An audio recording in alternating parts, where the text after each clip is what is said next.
અયોધ્યા રામ મંદિર પ્રાણ પ્રતિષ્ઠા મહોત્સવને લઈને તડામાર તૈયારીઓ કરી દેવામાં આવી છે। ત્યારે કચ્છના મુખ્ય મથક ભુજ ખાતે આવેલા વાણિયાવાડ વિસ્તારમાં તમામ વેપારીઓએ ધજા પતાકા સાથે નીકળ્યા હતા।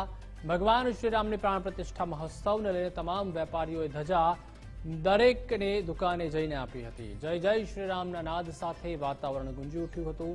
આ તકે મોટી સંખ્યામાં ભુજના વેપારીઓએ ભગવાન શ્રીરામની આરતી કરી હતી।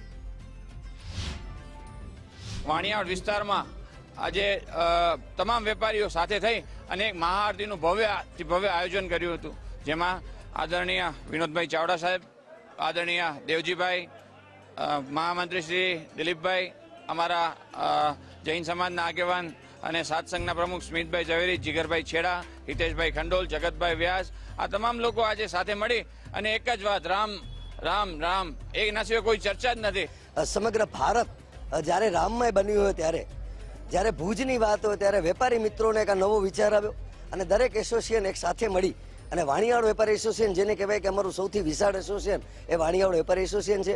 આપ સમજી શકો છો કે સમગ્ર બજાર જ્યારે ભગવામય બની છે અને એક ખુશીની વાત લહેર એ છે કે સમગ્ર રામરાજ્યની વાત કરતો હોય, રામરાજ્ય તો હતું જ, ભારતમાં રામરાજ્ય તો હતું, પણ રામરાજ્યની ખબર લોકોને હવે પડી છે અને જ્યારે 22 તારીખે એમનો પ્રાણ પ્રતિષ્ઠા મહોત્સવ થવાનો છે ત્યારે એક દરેક વ્યક્તિ, આજે ભારતનો દરેક વ્યક્તિ, એમ ભુજનો પણ દરેક વ્યક્તિ ચાહે છે કે જ્યારે નરેન્દ્રભાઈ મોદી જ્યારે પ્રાણ પ્રતિષ્ઠામાં હાજરી આપે ત્યારે સમગ્ર ભારત જ્યારે રામમય બન્યું ત્યારે આજે વાણિયાવાડ બજારમાં દરેક જગ્યાએ ધ્વજ વિતરણ કર્યું છે।